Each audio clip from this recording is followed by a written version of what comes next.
Good morning, good afternoon, everyone. And it is a pleasure to be with you guys here at ATSS. And as Bjorn mentioned, we'll cover a couple of topics today. It might originally seem disjoint, but assure you there is some a common thread that runs through these topics of brain, beliefs, and bias.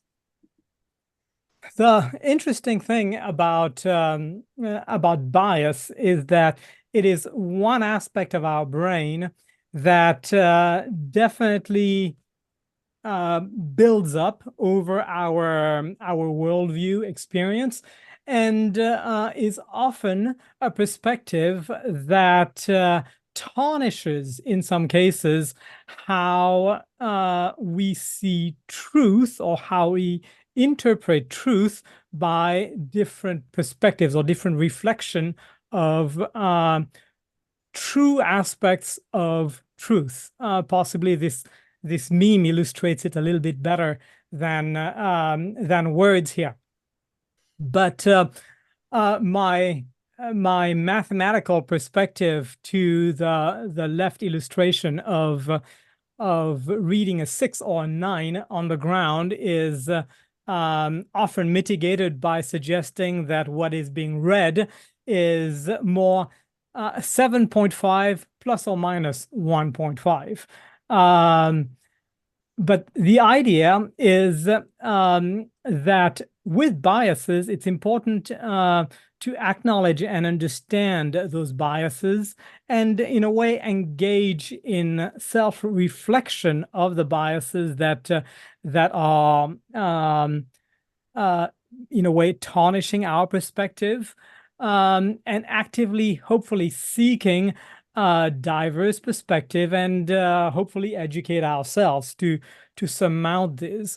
God created us with personalities, and I think this is wonderful that we each have unique personalities and a unique self. But a bias is something that we end up adapting over time, and is important to pick on biases in a very specific way. Biases often drive our decision making, and in many cases, they are implicit biases. And as I mentioned earlier, it's important to understand how to overcome them. There are many kinds of biases. They're usually divided into these different sections here. Cognitive bias might be the one that you'd expect me to speak most about, coming from a cognitive neuroscience perspective. But I'll prefer to leave this for another time because there's 188 of them, and it will be pretty boring to go through all of them tonight or this morning for different times of the day, and we'll probably need another 8 hours. So rather than spending time on that, I'd suggest that we dive instead into biases that are least talked about, if you want, and yet very influential and very, very delicate within a spiritual perspective, a church life perspective, and even a relational perspective. Let's go ahead and start then with a generational bias aspect here. As you are very familiar, we have multiple generations that have taken popular names like the builders, the baby boomers, the Gen X, the Gen Y, the Gen Z, or Z if you're in North America, and the upcoming Generation Alpha. These generations are often defined, and therefore that writes in their bias book in a way, by major life events that have transpired in their life. So the silent or the builders generation might be defined primarily by the fact that they've gone through World War II. and the stress and the change in lifestyle that they had to go through World War II kind of dictated their worldview, their behavior, and their priorities in life.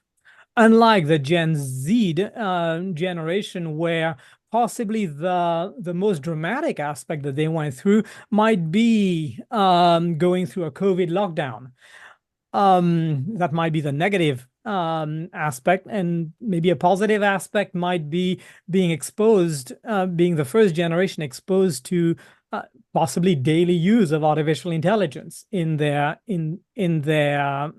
regular life. In between, the baby boomers might be defined by the landing on the moon. The Gen X's might be defined by the Cold War. The Gen Ys would have remembered 9/11 and the ramifications of that. And each of these generations have different hopes. The silent generation, the major, most important aspect for them was very much to own a house, while the baby boomers was more about longevity in a job employment. The Gen X's was more about the balance between home and work. The Gen X's are more freelancers in that sense, while the Gen Zs are very much into security, privacy, that kind of trumps other aspects of their life. Again, I'm speaking in a very general way here. There are definitely exceptions to that rule. Key technologies also define how the entertainment or the hobbies of these generations tend to be. So for the silent generation, a key technology might be the owning of one's car. And the Gen Ys and the Gen Z might have quite a friction with their grandparents by saying, "Why do you stick to this old car? Come on, move on, get a new car." But a person in the silent generation tends to like to stick to their cars. If it works, if it's not broken, why fix it? The baby boomers, they've been introduced. It was their generation that got introduced to TV and to watching programs at certain times. So that particular generation tends to shape their structure in a day, often, or especially their hobbies in a way, based on the time that a particular news event or a particular program, maybe a soap opera, comes up on TV, even though they could binge watch this on Netflix, but they tend to like to dial their routine, their hobbies around TV shows. I'm not going to go through every little detail here, just for the sake of time. But the key technology difference that a Gen Z will most likely face would be heads-up display interfaces. So wearing glasses that have information that pops up on the glass rather than picking up a cell phone or a mobile device to consume data. The communication style of these different generations also vary tremendously based on their worldview. So the communication style preference of a silent generation is still a handwritten letter. For the baby boomers, they're happy with a phone call. For a Gen Xer, an email makes sense. For Gen Y, an SMS message or text message is brief. And for Gen Z, maybe an emoji is the way to engage best with that generation. As we look at digital proficiency, naturally, the silent generation would be considered pre-digital. Now, again, there's nothing wrong about that. It's just how it is. The baby boomers would be digital immigrants. The Gen X's would be considered early digital adopters. The Gen Ys, where the term digital native is well known. But I'd like to suggest another term for the upcoming Gen Z generation. I define it as digital innates rather than just digital native. It's a little bit deeper than that, and we could speak hours about the difference between the two. But for the sake of today's conversation, I'll skip that.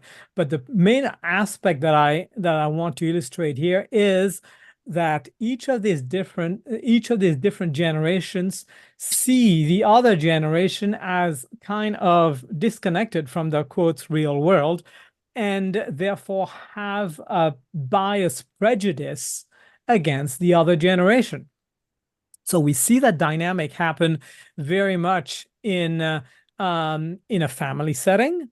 We see that dynamic happen even in a church board meeting. And the youth of the church can understand why the elders of the church don't want to have free Wi-Fi in the church, and those kinds of things come up. But a lot of that boils down to those generational gaps and the biases between them.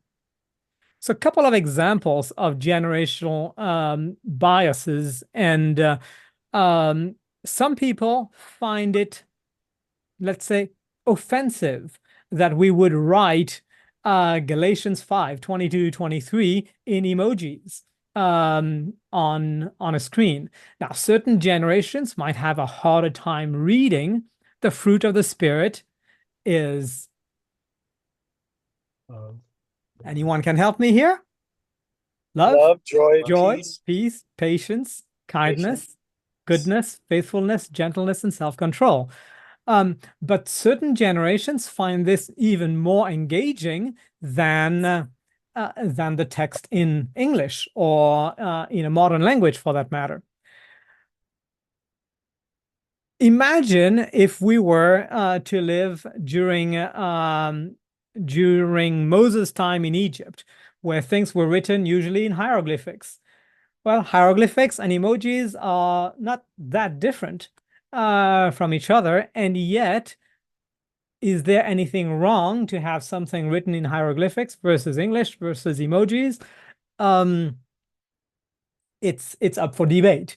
So these are some of those examples of differences in generational biases that we can notice. And some of you might recall debates that churches might have had as far as removing a hymnal from a church and having all the words on a projector, or not engaging with the typical proverbial Sabbath school actual physical paper lesson versus doing this online, or studying a parallel version online. Those are very much tied to generational biases, and we've got to respect that aspect. Another bias that is worth considering is what's called the innovation bias. And the funny thing about this bias is that it has nothing to do with age. Unlike generational biases, in this case, it has nothing to do with age. Certain humanity is generally distributed through this bode plot that we see here, where in general about 16% of the population are innovators and early adopters. 34% are the early majority, the same 34% are late majority, and another 16% are laggards. Now, laggards might sound pejorative here, but it is not. It is just that some people are less keen in change compared to others. So nothing wrong per se with being in any one of these categories, but it's important to recognize the percentage, and it's important to recognize as well some of the fallacies that our church, not necessarily Adventism, but Christianity in general, has done in not digesting this well when it comes to either sharing a gospel or engaging with other people of the society. One typical example that we see of this is the typical Bible studies that are published by some of the major brands out there, like It Is Written or Voice of Prophecy. a lot of these Bible studies are very much written for the purpose of talking to a laggard by basically almost Bible bashing the person, or saying, well, the Bible text says so, therefore it has to be this way. Rather, the lower hanging fruits are actually visionaries engaging or repurposing, let's say, a Bible study for a visionary versus a skeptic. It's something that most Christian churches have actually not tried to do, to engage with innovators and early adopters. The interesting thing about early adopters and innovators is that it takes little to convince a person of a particular direction. As long as you're able to convince them that this particular direction makes sense, it long term, it does not get it doesn't take much effort for them to switch. Example, case in point. When the first Priuses came out, when the first electric cars that were commercially available, like the Priuses came out, it was, as you could imagine, more expensive than a regular car. And the battery life of those cars were not tested yet. But some people thought, hybrid electric cars, that makes sense long term. That might not make sense today, but that makes sense long term. And therefore, I'm willing to try it out. Now, it obviously needs to have the ability for the person to be able to afford. So some kind of flexibility financially needs to be there. But these people don't tend to calculate the costs per se, while the pragmatic or the early majority will tend to think, well, does it make financial sense for me to buy an electric car today? And it's only by doing the maths that they will switch. The late majority tends to follow what the early majority does, and the laggards, well, it's when there is no more internal combustion engines and they're forced to buy an electric car that they actually tilt the balance that way. So as we look at innovations, I'll pick up on two of them here, well illustrated in, by the way, the book, The Trust Economy. It looks at the history of how payments have been done. Initially started with bartering, then moved to physical currency, and then to a virtual currency.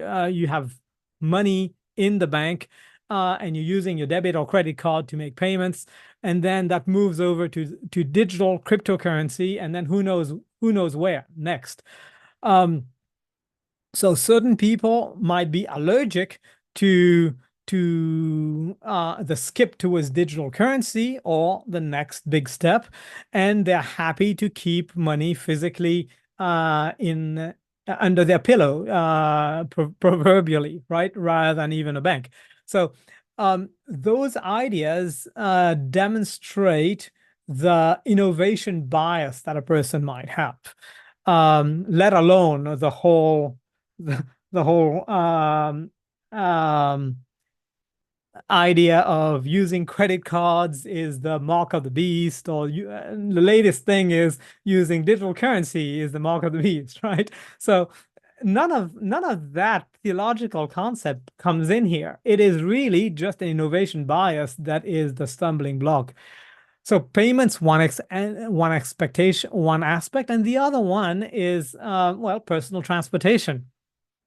From the horse and carriage over to owning an automobile, over to the latest thing is right beyond not owning a car and ride sharing, to the next big thing, which would be autonomous vehicles for the purpose of rather than buying a car, it would be the idea of buying or paying for monthly service of having a car available to you and driving you from A to B whenever you need it, as long as you pre-book the concept. So those are, again, innovation biases that people might have as stumbling blocks as technology moves from one aspect to the next. So as we look at industrial revolution, the better word for it would be industrial revolutions, as we've had quite a few of them. And we are now at the beginning of, if you want, the sixth wave of industrial revolution. And so technologies like Internet of Things and artificial intelligence and drones and so on are becoming the next big thing. And some people have an aversion to this, and some people are readily happy to embrace that technology. Again, nothing right or wrong here, but it is indeed an innovation bias. Let me show you some of the latest technologies in what's being worked on now with heads-up display in glasses. So there is this company that is building a heads-up display that is a lot thinner than, for example, the Apple augmented reality headsets that have just been launched this year, with a regular glasses from a company called Lucid. And while you're wearing those glasses, you're able to, as you're navigating, as you're walking through a street, it will recognize possibly your friends or acquaintances and tell you what was the last conversation you might have had with them, while also guiding you through a cityscape for navigational purposes and giving you access to your email, your phone calls, your inbox, what the weather is, all as a heads-up display, all at the same time. It might seem like too much information at your fingertips, but imagine a person living in the 1800s and looking at us now with our cell phones and how much eyeball time our cell phones have. Well, that's just the next progression of where this technology goes. So we would consider this in today's generation as data overload, but people in the 1800s would have considered what we have on our cell phones today as data overload.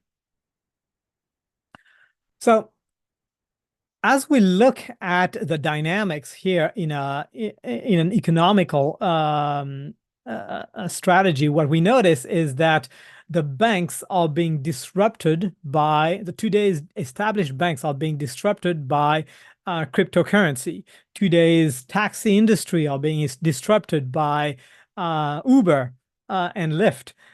Today's media ownership are being disrupted by social media platforms, among others. Today's high street shops are being disrupted by online shopping like Amazon or Alibaba if you're in Asia. Today's hotels are being somewhat disrupted by things like Airbnb. And I'd like to suggest, is it possible that our church at a local level and at a global level, and again, I'm not referring to our church as just Adventism, but our church as possibly Christianity, might be disrupted by something else coming up, and we're just ostriches in sticking our heads in the sand and not wanting to admit that there is a transition or that there is a paradigm shift that is happening here. And the paradigm shift is often referred to by sociologists as something called the trust economy. And the new currency that is being engaged or that is being talked about is trust. So my grandma for sure would chastise me if I told her that I hopped in a car of a person I did not know and made a journey from A to B, right? And yet Uber makes a good money from it. Uber is the largest, quotes, taxi company in the world and owns 0 cars. Airbnb is the largest hotel company in the world and owns 0 rooms. How might church be like in yeah, in the next decade or so. I'll let that ponder for a while. And while you're thinking about that, let's move on to the next bias, and that is the learning style bias, or in some cases referred to as multiple intelligences. Many people have defined the way of learning as needing to be word smart, meaning that I need to be able to read and write correctly for me to progress in school. Well, that's only because school is set up that way. Even theologically, we assume that people need to be very good at digesting a complex a Bible encyclopedia or some obscure writing somewhere and be able to deduce certain truths from it. But we got to realize that only about 1/8 of the population is naturally inclined to word smartness. Okay, that's not everyone. So lately, what has happened in a lot of Christian denominations is that they have pivoted from word smartness to picture smartness. Now, nothing wrong with that, because just a few generations ago, when the level of literacy was pretty low, like under 10% in Europe in the Dark Ages, churches adapted to this naturally by using a lot of icons and a lot of illustrations and a lot of glass work depicting stories of the Bible. And that was the main way of illustrating biblical storylines. And the funny thing that happens is that right around the time of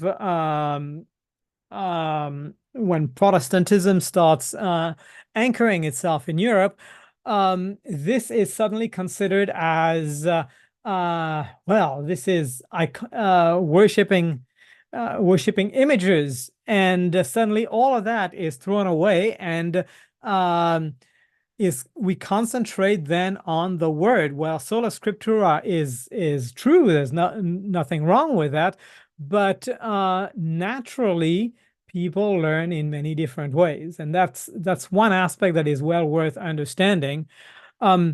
Kinesthetically, for example, we understand that, and if you recall your Sabbath school lesson when you were a kid, we would do a lot of things with our hands. We would color, we would use felts, for those who remember felts, and it was very much visual, it was very much engaging. So it actually used all of these learning skills correctly for kids. But as soon as the kid grows to becoming a teenager, we assume that everything has to be learned as a word smart aspect. So this is probably my first critique or criticism, in a way, of Christian pedagogy in general, in the way concepts in theology ends up being taught, and the methodology that we use for that. The last aspect of bias that I'd like to highlight is called cultural bias, and this causes quite some divisions in business administrations and how international business corporations operate, but also within church dynamics. The first aspect to cultural biases is resumed, or is titled communication, the cultural communication bias. And there's a concept that's called low context versus high context, and that has something very specific to languages. So a low context communication bias is that the language is precise, simple, and clear. The message is expressed and understood, if you want, at face value. Repetition is appreciated if it helps to clarify things, while high context languages are actually a lot more sophisticated. There's a lot more nuance. It's layered. The messages are both spoken and also read in the body language of people. So it's not necessarily plainly explained. We notice this in language like Japanese, Korean, Mandarin, Chinese, while English, modern Hebrew, German are very much low context languages. That has nothing to do with low context or high context. Doesn't mean that one language is better than the other. It's just that that's how communication happens. And that bias is important to understand in culture. The next aspect is how evaluation is done. In some cultures, evaluation can be done in a very direct and negative, by giving direct and negative feedback, while in other cultures, it's extremely indirect. From what I've perceived, having lived a few years in the US is kind of middle ground there, where if you are going through a job interview, for example, or a job evaluation, correct me if I'm wrong, for those people who live in the US and who understand the culture well, America tends to like to sandwich negative feedback between two positive feedbacks. While in Russia or in Germany, you'll only hear the negative feedback. You will not hear the positive feedback. Even though you might be 95% excellent, they'll only focus on the negative feedback. While in Japan or in Korea, again, it is extremely nuanced, and you dare not ever directly talk about the negative feedback there. So imagine how that plays out in a multicultural church that happens to have some people who are from Korean backgrounds and others from Russian backgrounds. You get very confrontational members and very, very, well, perceived as aggressive members, and others who are very quiet, and yet they both have something to express. And because of the cultural differences, have a hard time reading each other well. Another perspective of the cultural bias is the style of leadership. And again, this plays out both in a family structure, in a church structure, and obviously in a corporate structure. Typically, the US, Australia, the UK tends to be more or less egalitarian in leadership style, while Japan, Korea, Nigeria, Kenya, China is very much hierarchical, very much a pyramidal structure in how leadership works. But this is where it gets interesting. While Japan is very much on the right, so very much hierarchical from a leadership perspective, from a decision perspective, Japan is all the way on the left, or very much consensual, while China remains very much to the right, very much top down. So imagine a missionary from Japan going to China, or from the US for that matter, going to China. A Chinese member of a church would expect that the pastor takes every decision, because that's part of their culture, that the decisions are taken very much top down. While from within a US or a Japanese perspective, it is more about discussing the topic together and then jumping to that conclusion more together. Another interesting aspect that differentiates cultures is trust. So certain cultures trust based on tasks done together, while other cultures define trust based on a relationship that's been established. So an example to this is in a US context, I probably would not invite a coworker at home unless I've probably spent 20 years working with that person. We've gone possibly, we've done a lot of tasks together, and then I can trust them to come to my home. While the dynamics in Korea or Nigeria or Kenya is quite different, or the Middle East for that matter is quite different, in that it is very much relationship based. So in Korea, before signing a contract or a major contract, they'll often take you to a karaoke bar, and they'll want to possibly see you at your most vulnerable dynamic before the next day saying, all right, let's sign that contract. While from an American perspective, it's business as usual. And so I fly into Korea and I expect that contract to be signed that afternoon rather than developing that relationship.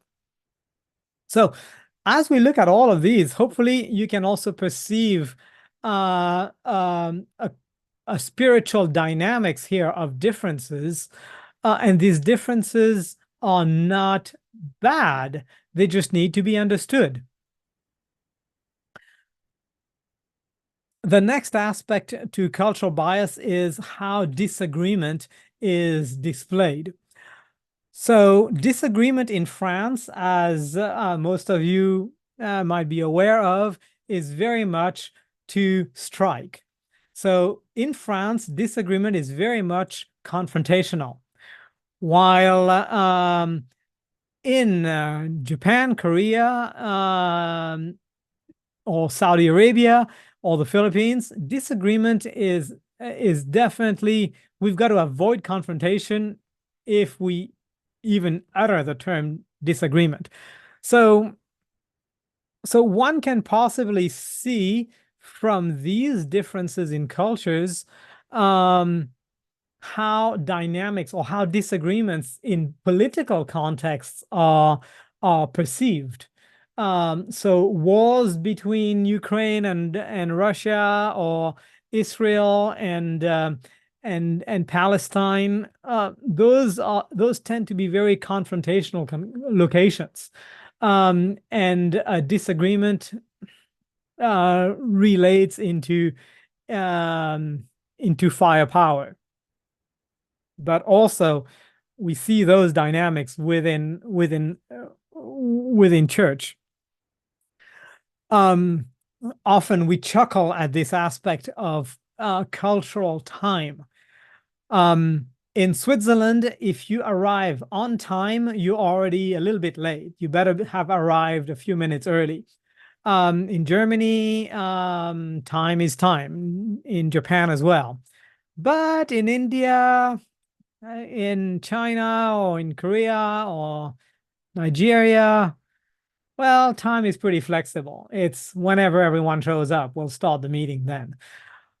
So a Swiss person going over to Kenya gets very stressed unless they understand the dynamics, the cultural difference, and appreciates it for what it is. So it's really neither right or wrong. It's just what's the priority in that particular culture. The last aspect is quite interesting, and it is the perception of how persuasion takes place in different cultures. So in France and Spain and Russia, persuasion takes place through principles, through philosophy. While in America, Canada, Australia, UK, persuasion takes place rather through examples and storylines. So often we say, well, we we ought to have our sermons being more story driven. Well, that depends on the culture. In some cultures, absolutely, that works very well. But other cultures, they prefer the philosophy first, and then a story that might illustrate the philosophy. But they prefer to dwell a lot more on the philosophy before the example, while in application first cultures, they prefer to deal more with the story and spend as little time as possible on the philosophical concept. Obviously, there's exception to that rule, to those rules, but that's the last of the biases I wanted to share with you before switching gear here and getting a little bit into the neuroscience. By the way, if you're interested in checking out your own how your own culture is compared to maybe another culture that in business you're engaging with, there is a tool called aaronmeyer.com/tools where you can map those differences between your culture and another culture and figure out how to engage with that other culture from a business perspective. And a book that I'd recommend you read if you're interested further in that aspect is a book called The Culture Map, again by Aaron Meyer, that illustrates the dynamic pretty well. In summary of those perspectives of biases, these might be the books that you'd find interesting if you want to dive further in understanding these different biases and how that might be something to be watchful both in business and in multicultural church dynamics. So at this stage, if you don't mind, I will very abruptly change gear and get into the neuroscience of things and how some of these aspects reflect themselves and how they in a way connect.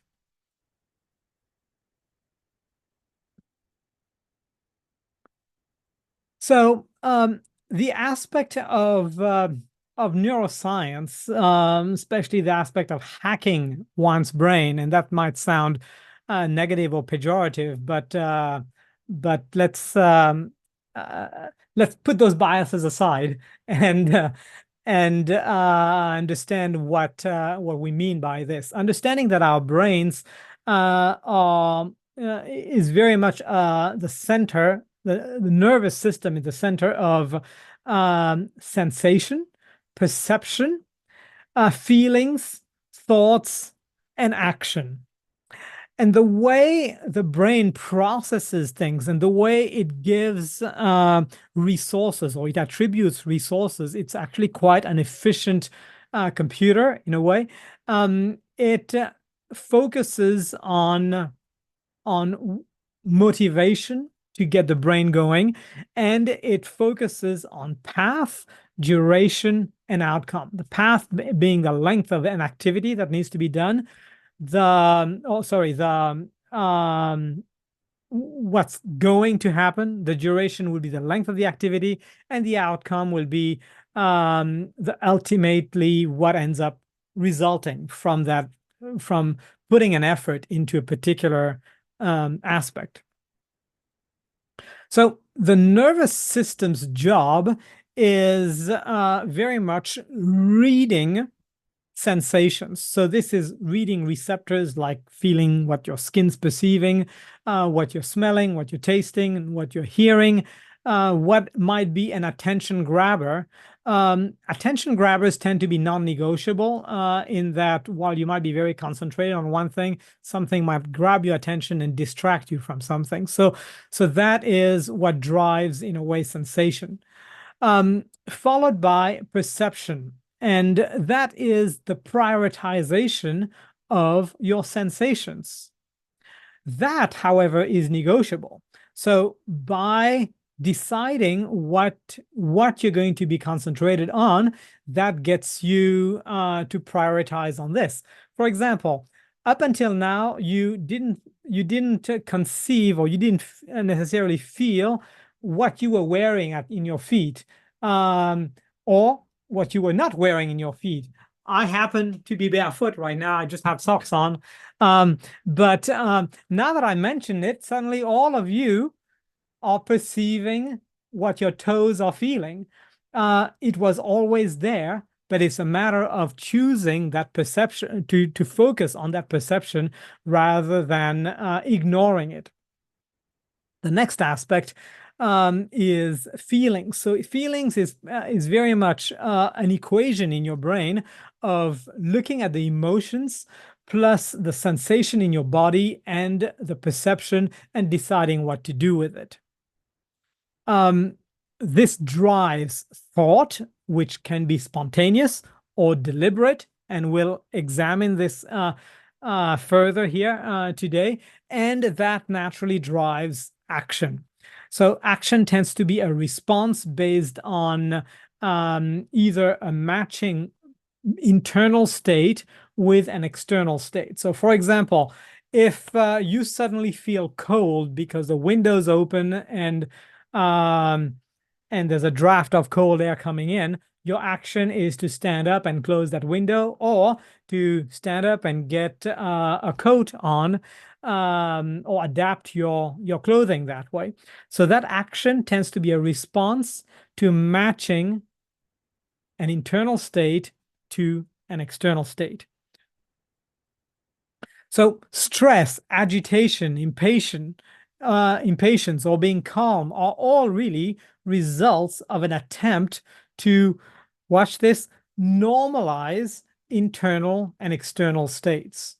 All right. So if there's something that's bothering you, you're going to respond to this. Your actions are going to be responsive based on how much you've consciously or subconsciously decided to make this an issue. So as we look at, especially from a neuroscience perspective, as we look at analyzing brain activities in one's head,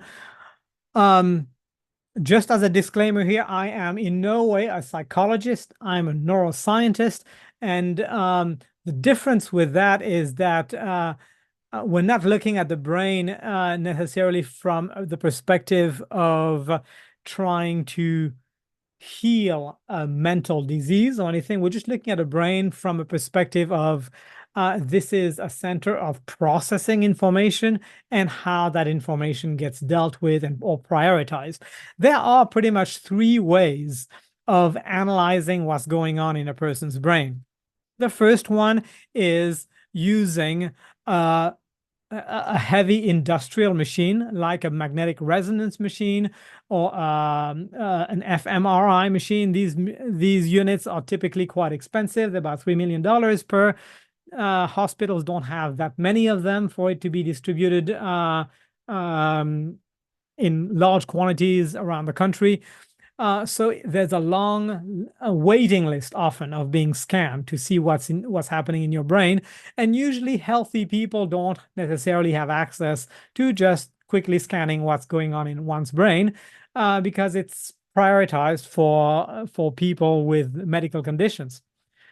So this is the complex aspect of watching what's going on in one's brain. Not only does it require an expensive device, it also requires a lot of highly skilled, trained medical practitioners to be able to read the complex data that this machine generates.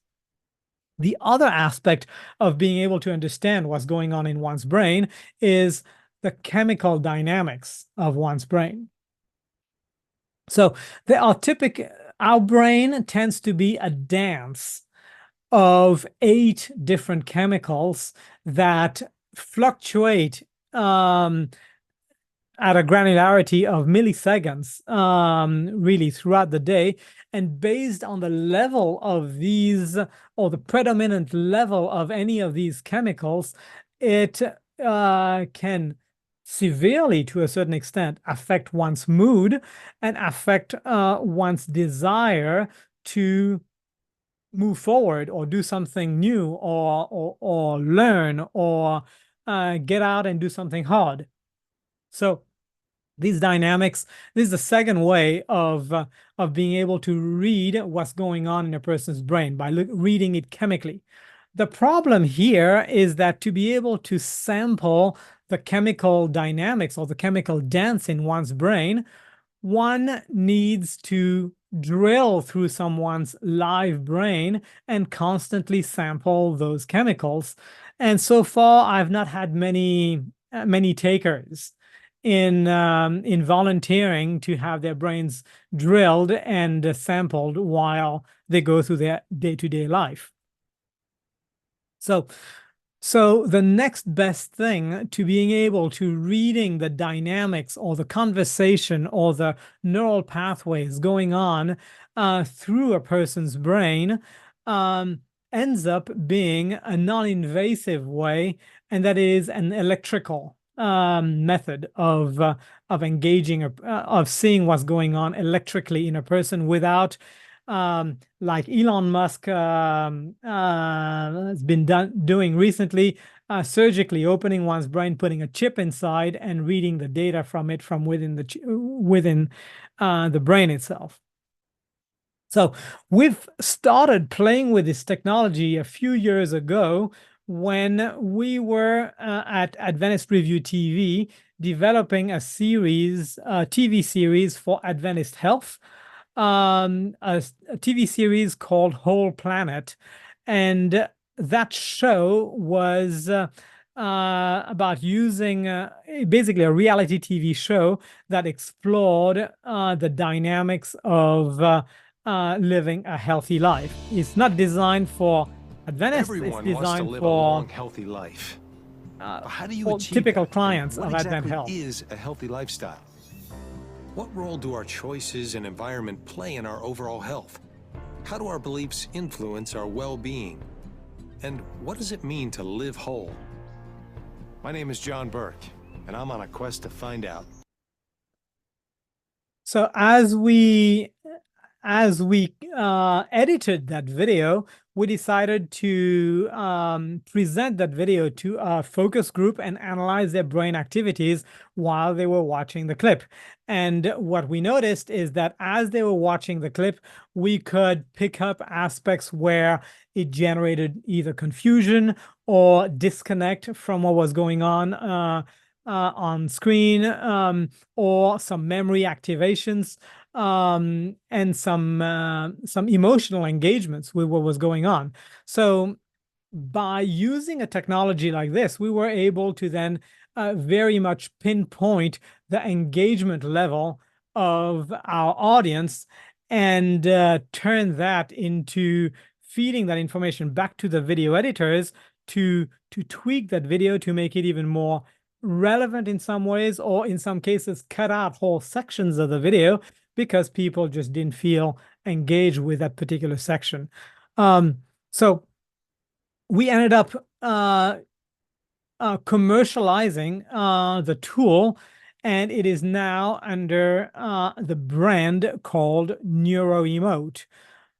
And if you don't mind, I'd like to demo you the hardware of how it works and the kind of information that I can glean from such a technology. So bear with me here. I'm going to connect it to my brain and have you peek into my thought processes live.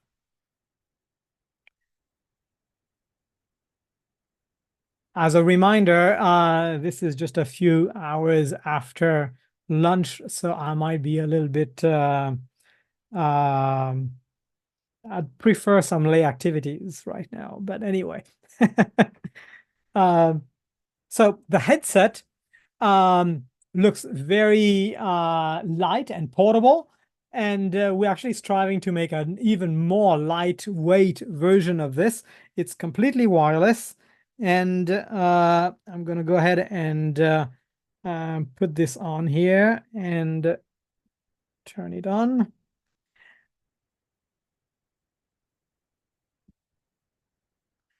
And let me see if I can show you my brain live.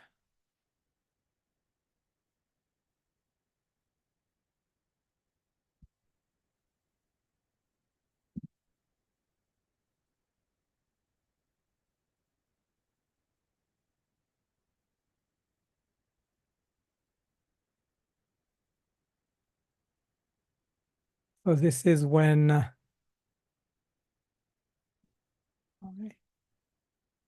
any live demos like this is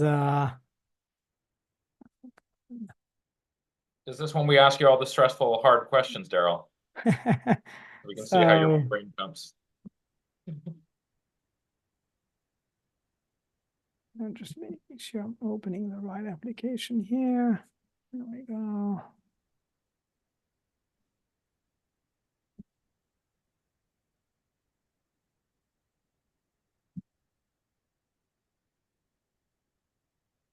While Daryl's booting that up, yeah, what Charlie's saying there about getting instant feedback for speakers, that's definitely and media and different forms of content. You can see exactly how people are reacting. So I think a lot of content creators are actually afraid to have their stuff assessed because it could just reveal how bad it is. While other companies like Paramount Pictures or Sony Games or Sony Movies are very interested in seeing how their content end up being engaging to their audience.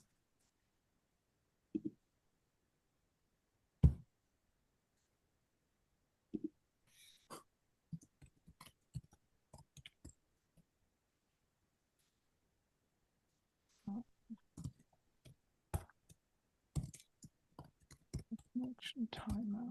I might have too many things on my Bluetooth network here. Apologies for this. Else we'll continue on, and then we'll come back to that during the Q&A possibly.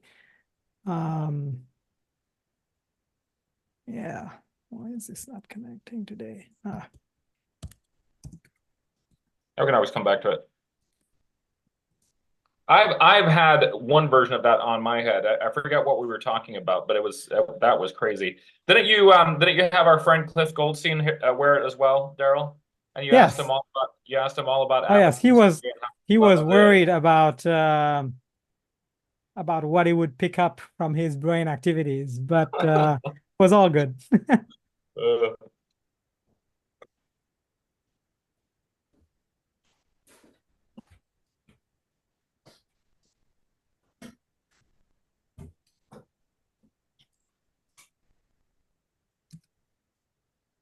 I might need to reboot my machine here. Yeah, we're gonna have to do this maybe at the end during the Q&A time. I just need time to reboot everything here and get it going. The problem is not the headset, but the computer not talking to it. All right.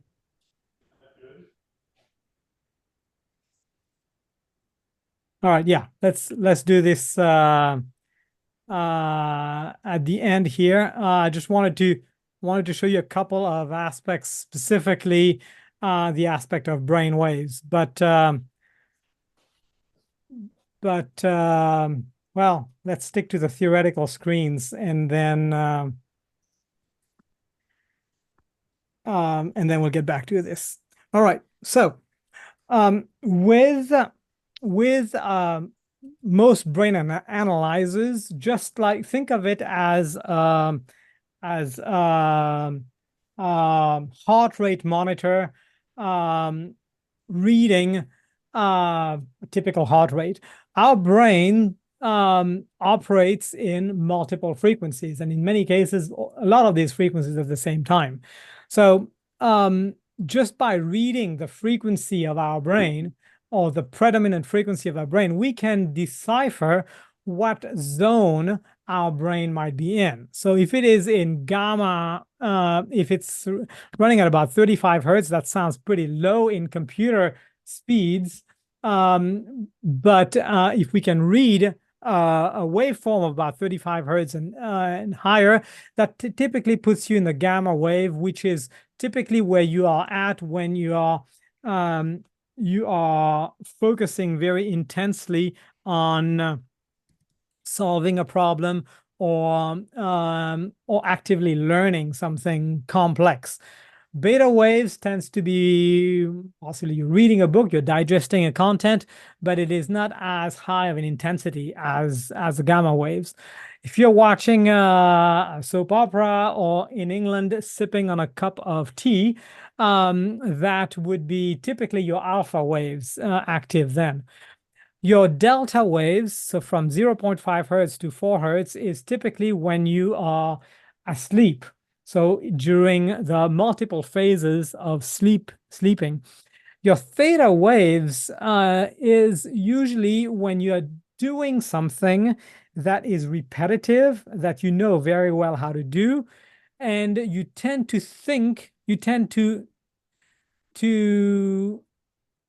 actually not think much, and yet it tends to be an interesting dynamic where it is the time where you get often a lot of creative ideas.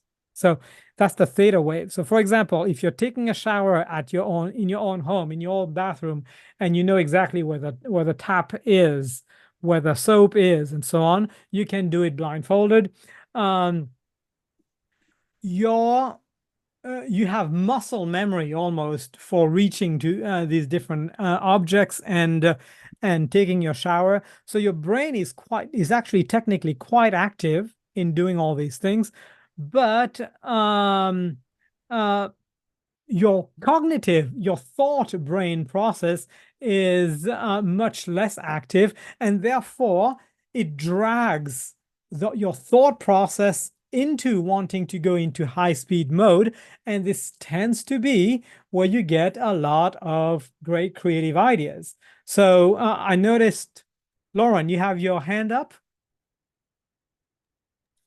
Hey, Daryl, I'm just getting ready for the question time, but you finish what you're saying first, and then we'll go to questions. Sure. I've probably got another 10 minutes. Is that an issue? Is that a problem? You just keep going.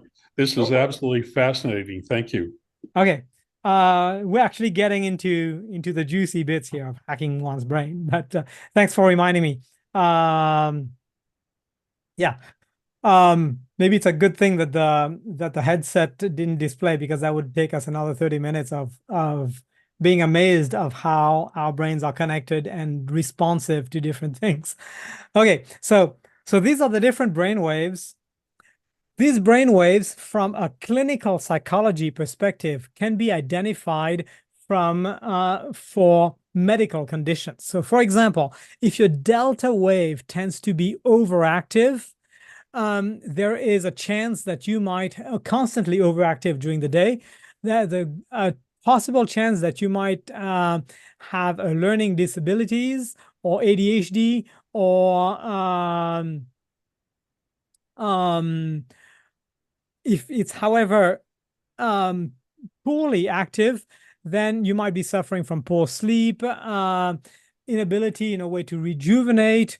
For your theta waves, if you have too much of a theta wave activity in general, it might be that your ADHD, you have ADHD, you're suffering from depression, you might be impulsive, you might have learning disabilities again. If your alpha waves are too strong, you might be possibly too often daydreaming, or have an inability to focus. If your beta waves are too active, you might have a surplus of adrenaline in your body. If your gamma waves are overactive, you might have a condition of anxiety or stress or focus or learning issues. So these are the typical waves that have been discovered back in the 60s. This is nothing new here in the science. But the interesting aspect while I was researching some of those frequencies is one frequency that has not been researched much, and that is a frequency that I permit to coin as well the next Greek alphabet here. I'd call it the epsilon wave. And the epsilon wave is interesting. While all the other waves take a time of about 4 milliseconds to trigger, to go up and down, the epsilon wave takes about an hour also to go up, 20 minutes to an hour to go up. And the activities that are required to bring it up is, funnily enough, activities that is connected to meditation and prayer. So meditation, I'm not talking about just picking up a Bible and reading a text very quickly and then moving on. Meditation in the sense of possibly reading a Bible text and then looking at introspectively at what that means to oneself, and also the dynamic of what does that mean to me that I might possibly change a particular behavior, try to improve in my way of engaging with my neighbor or so. Those dynamics have a very interesting pattern. So what happens is that if you're ending up spending about an hour or so a day in that dynamic, it raises your epsilon wave. If you do this for 10 minutes, it doesn't do anything. You do it for an hour, it'll raise it and it'll keep it raised for a whole 24 hours. If you do this for 20 minutes, it'll raise it for about 8 hours. And what happens when the epsilon wave goes up is that it, by a very minute way, it attenuates any discrepancies, or it attenuates any neurodivergences, again, by a very little amount, throughout the other wavelengths. And that is an interesting perspective that is currently being peer-reviewed to recognize the benefit of meditation from a very scientific perspective. I notice a few hands up. If you don't mind, we can take those questions at Yeah, they're just doing it to get ready because they're dying to ask you questions. So just keep going until the end, and then we'll have the questions. There'll be more going up. It's just the culture. Thank you. No worries. All right. So this is one aspect that we're noticing here. And I can imagine that you have questions about Eastern versus Western meditation. We'll definitely deal with that at Q&A time. But what I do want to emphasize here with the different brain waves is, as I said earlier, when you go through a process of taking a shower or so, your theta waves are active, but also when you're meditating. During meditation time, your theta waves are the ones that get active the most, and it fuels creativity in one's brain. All right, so 20 minutes of theta wave intense activity ends up giving you about 8 hours of that hack, of that boost in your brain. An hour of that will give you a whole 24 hours of this. So focus on the theta wave. And then there's another wave, the gamma wave, that are the two areas of intense thinking process. So psychologists have defined those thinking processes, or have titled them as divergent thinking and convergent thinking. So when your theta waves are quite active, so when from a scientific perspective, we're reading high intensity of theta wave, we can deduce that you're in divergent thinking mode. And when your gamma waves are highly active, we can deduce that you are in convergent thinking mode. Now, convergent thinking ends up being very much connected to being very focused on a relatively small real estate in front of you. So invariably, when you pick up a phone and you're looking through your social media feed, or you're even reading your Bible electronically, because it is so focused in a relatively small real estate, it tends to activate a convergent thinking process. If you, however, read your Bible, let's say on an iPad, on a larger screen rather than a phone, it is not necessarily the convergent thinking aspect that gets activated there. So what I'm saying is that depending on the platform that you're reading your Bible, is different methods of thinking that it gets activated in one's brain. So convergent thinking is very much focusing on a small real estate. You're ignoring everything else around you. Your peripheral vision is ignored. You're focusing on a small real estate, and you're very focused. While divergent thinking is very much looking at the big picture, looking at the wide angle of things. Convergent thinking is very much naturally brings in the dynamics of considering facts and trying to find an answer, while divergent thinking entertains the concept of having new ideas and rather creating more questions rather than answering the questions. So as you can already perhaps perceive, there is a great balance. There's a great dance of a balance between those two thinking processes, those two thinking modes. There is a transitional thinking mode that is called lateral thinking as well. We won't focus too much on that just due to time here. We'll focus primarily on divergent versus convergent thinking. And the dynamic that engages those thinking processes, the chemical that engages those thought processes tends to be a chemical called dopamine. And dopamine tends to produce reward-seeking behavior, noticeable not only in mammals, obviously humans, but also in some plants. It trades the risk of immediate short-term danger for greater good of a longer-term prosperity, in a way. So it's motivation and drive to overcome a particular obstacle, to overcome this short-term pain for the long-term gain. And it's also created in a way as you move. There are multiple ways of engaging these thought processes well. And there's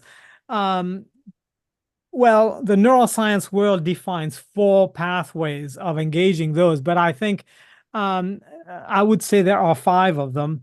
And the first one, again, you don't need to remember those 4 terms, but the first one is called the tuberoinfundibular pathway.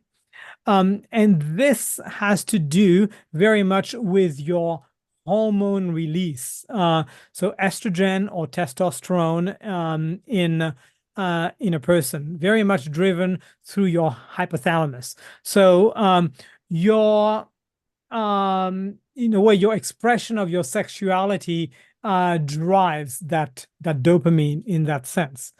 The next aspect, we won't focus too much on that aspect. We will focus on the mesocortical pathway. This has to do with emotions, pleasure, learning. As you can see in the arrow pathway here, it really activates the prefrontal cortex and the frontal lobe. So this particular dopaministic pathway or dopaminergic pathway, really floods your frontal lobe with desire to progress. The next one is called the nigrostriatal pathway, and that is connected to any time you're doing a lot of movement. So as you're walking around, it triggers that particular way of releasing dopamine. It has been actually demonstrated that even by just moving your eyes, not necessarily just moving your whole body, but just moving your eyes a lot, like left-right movement, that alone generates a lot of dopamine that way. The next one is the mesolimbic pathway that is connected very much to either compulsive behaviors like schizophrenia, but also has the addictive aspect here that is noticed when a person, for example, consumes either magic mushroom, cannabis, or even as simple as caffeine, for that matter. But we'll dive into that a lot deeper, a little bit in a few minutes here. And the last one that generates dopamine in your brain is through what you perceive through your eyes.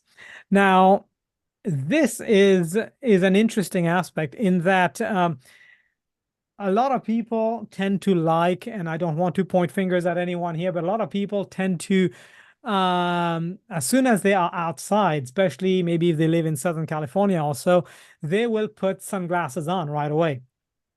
Sunglasses are a block to this pathway of having dopamine being flooded in your brain when it does not see the sun correctly, the waveforms of the sun.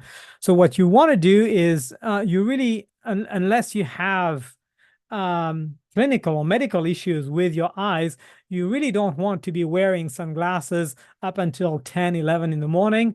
And you also don't want to be wearing glasses for the last 3 or 4 hours of sunset time. Those colors trigger things in your brain that are extremely important that are impeded when glasses are worn.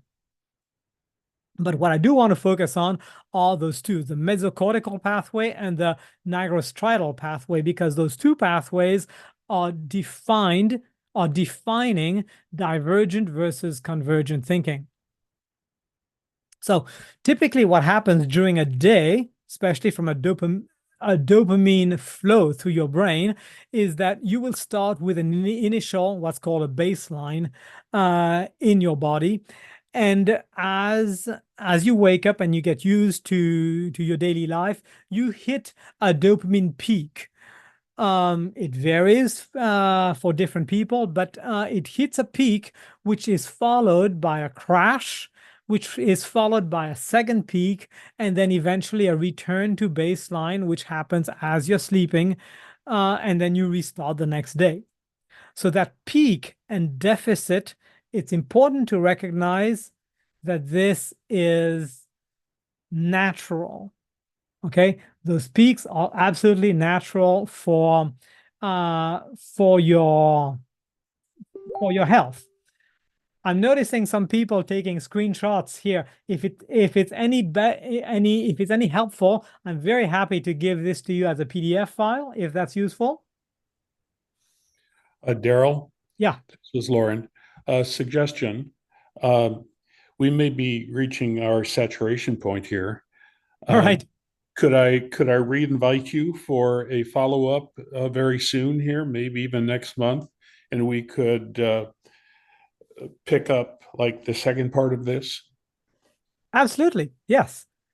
Yeah. So I think I'd like to. I'm not the moderator. I'm the assistant here, but I'm going to suggest maybe we move on to questions and let people kind of absorb some of this, and then pick up from the beginning of this section in our next, because this is fascinating. I don't want anybody to lose even a bit of it. Not a problem at all.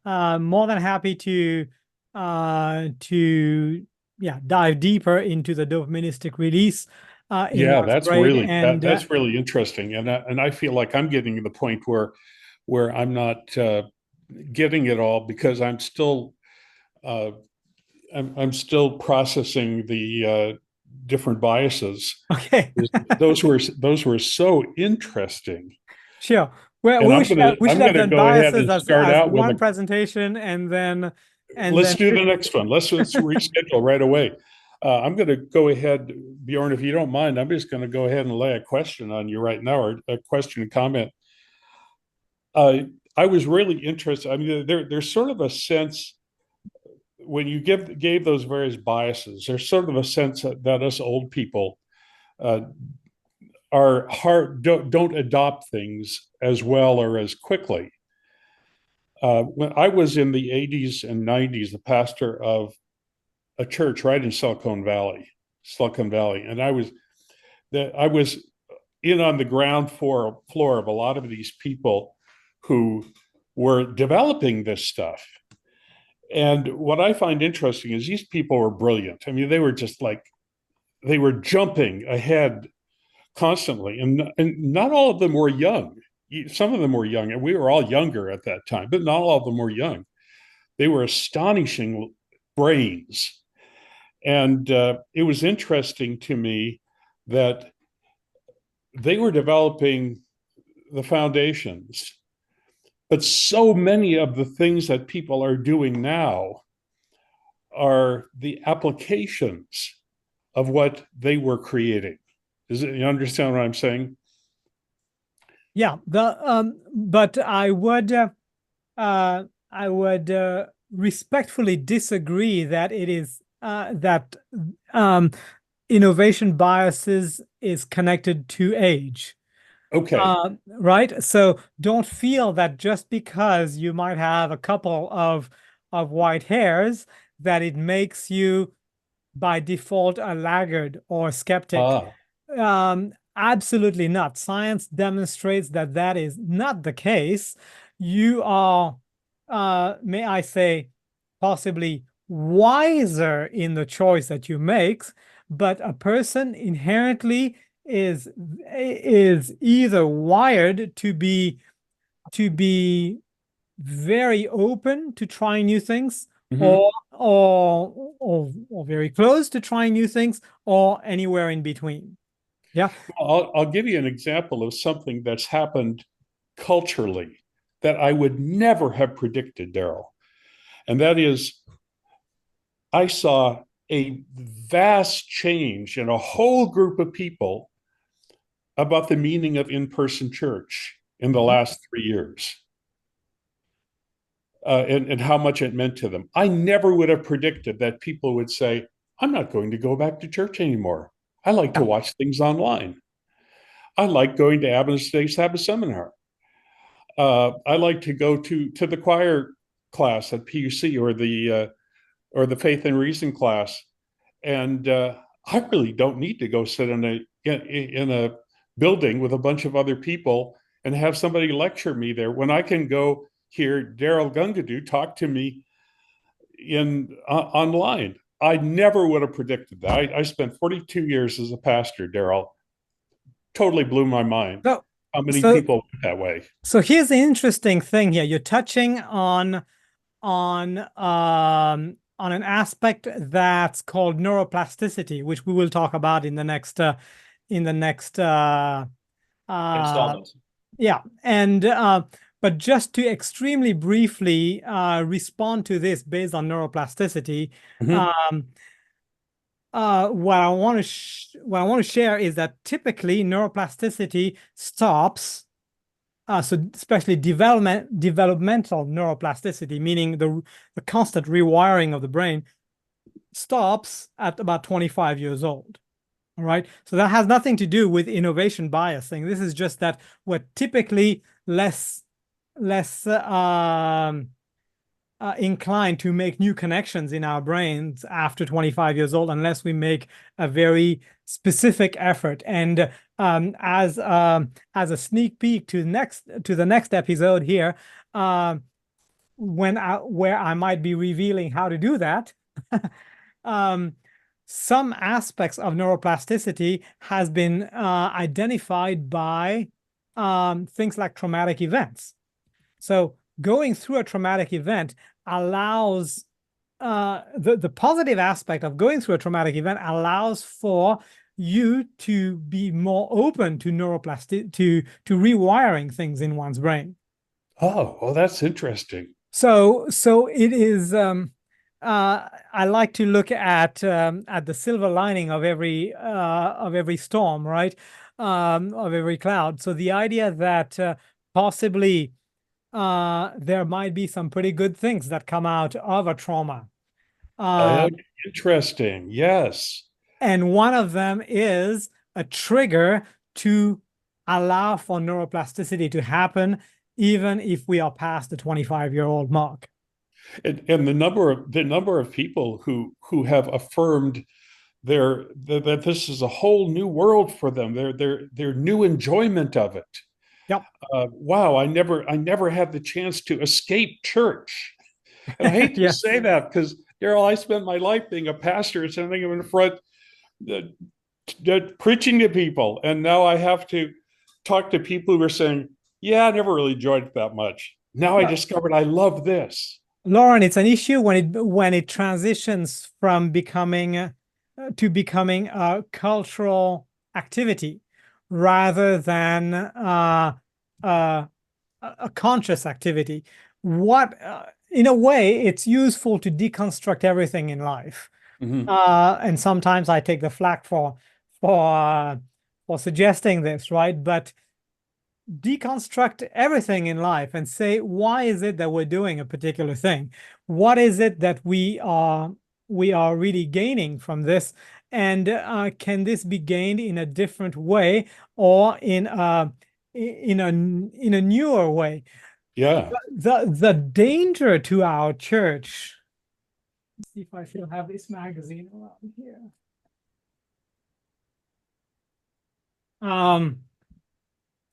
The danger to our church or to Christianity in general is that we will not know, if we continue in this mode, we would not know how to answer to a magazine cover like this, right? 2024, the year man becomes immortal.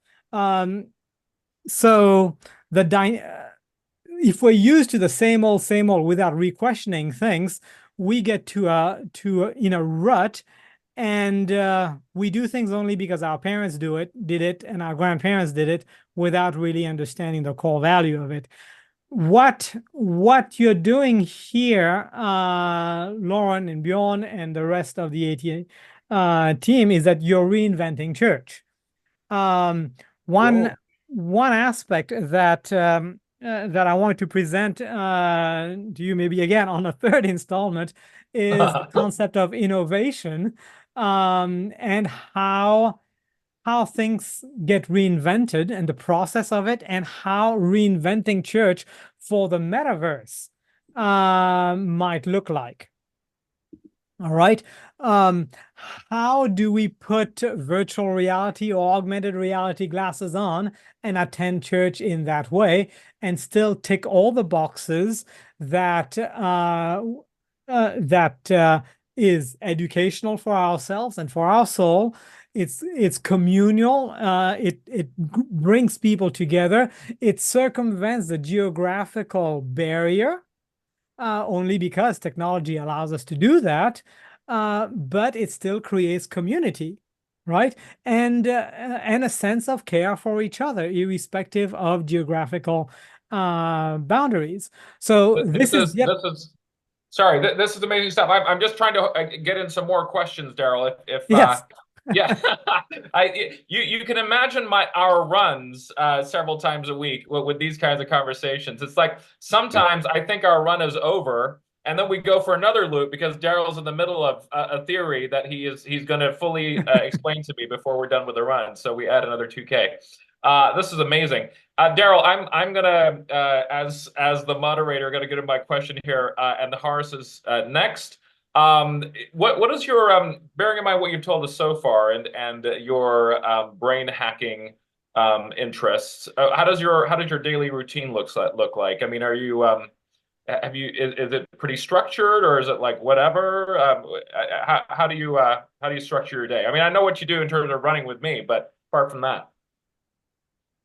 So I do have a goal. I do have an objective that I try to, or a template that I try to fulfill, and this is how it looks like. I was presenting this to another group, the Hive Conference, and so I happen to have the slides for it. So yeah, I tend to wake up and in the morning, and I tend to within 29 minutes, and I'll answer the reason why later on in another event. But within 29 minutes, I tend to drink a hot glass of lemon juice, and I'm out for a run for at least an hour. As you know, Bjorn, and sometimes it goes to an hour and a half. And then I get back home and I take a cold shower. This is England. So that really wakes me up. Then have my breakfast. Then I go through my routine of an hour of regular work, which ends up being often programming or course creation. And then I've got an hour to an hour and a half sometimes 2 hours of lecturing online, and then another hour of work.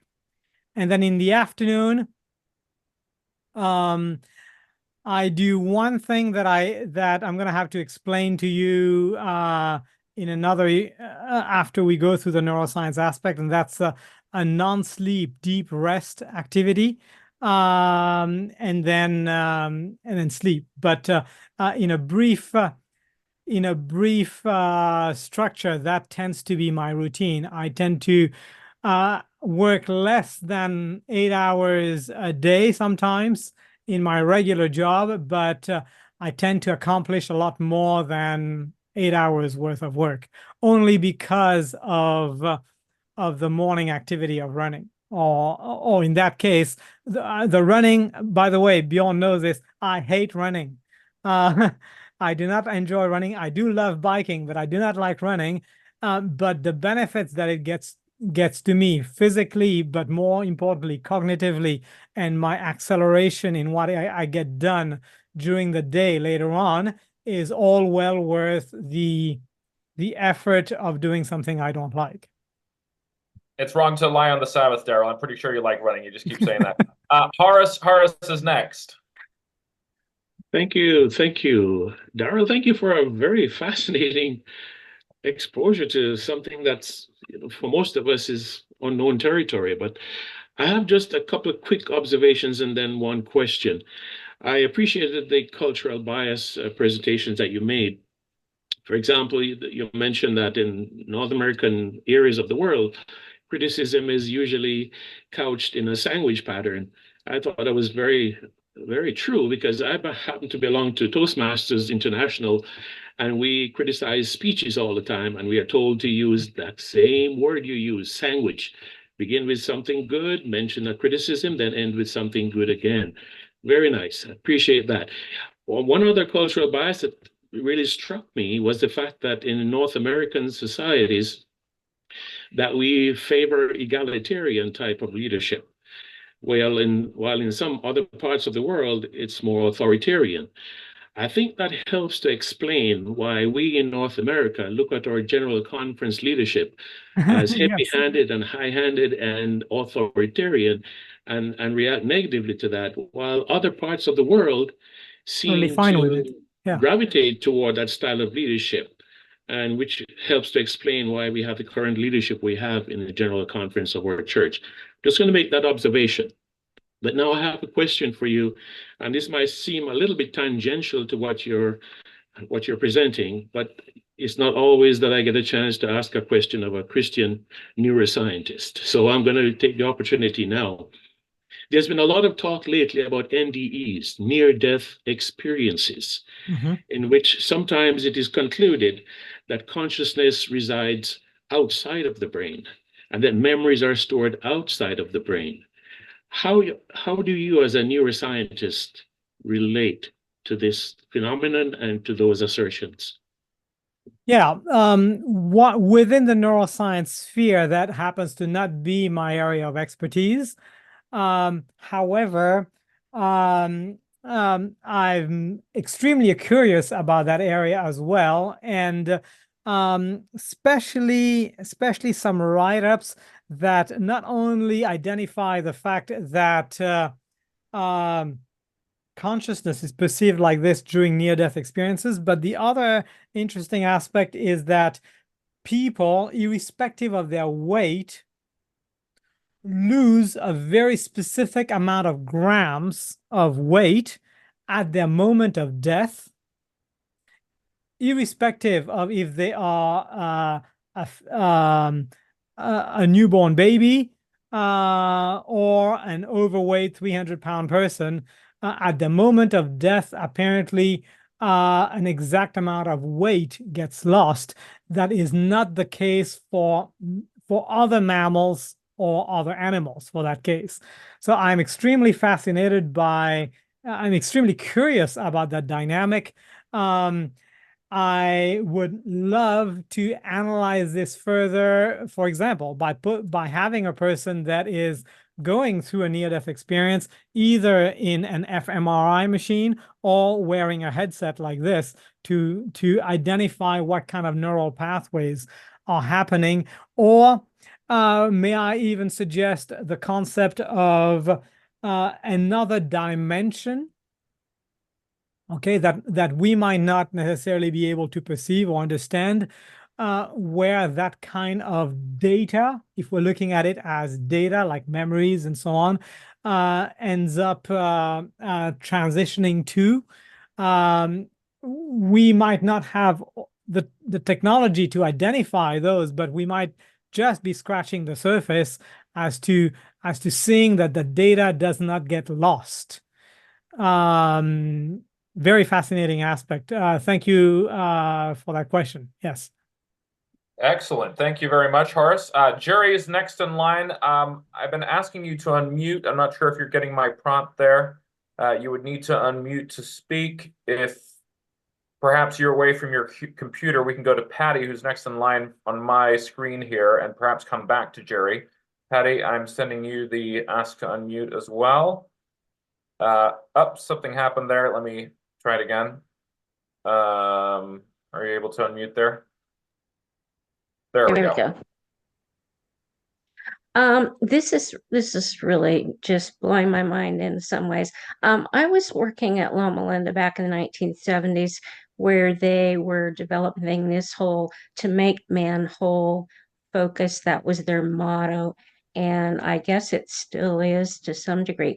And it has set me on a journey of just, being interested in the whole mind-body connection and all of that, which has really become more personal in several ways in my recent years. And I was wondering, are you familiar with a technique called brain spotting? And if you happen to know anything about this, could I have your opinion of it? It's being used by psychologists and therapists to treat. It's an alternate therapy, right? Well, sort of. And it's being used to treat PTSD and autism, and reduction of pain and anxiety and depression and healing from trauma. So I'm interested in what your opinion is of this. Yeah.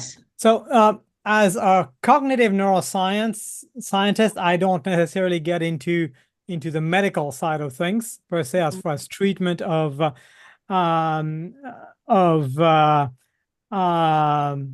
of trauma or anything to that aspect, but I have a general perspective or understanding of the area there. My expertise tends to be more in detecting neural pathways with consumer hardware. So one aspect that I can say about brain spotting is that very often psychologists who use this very much for identifying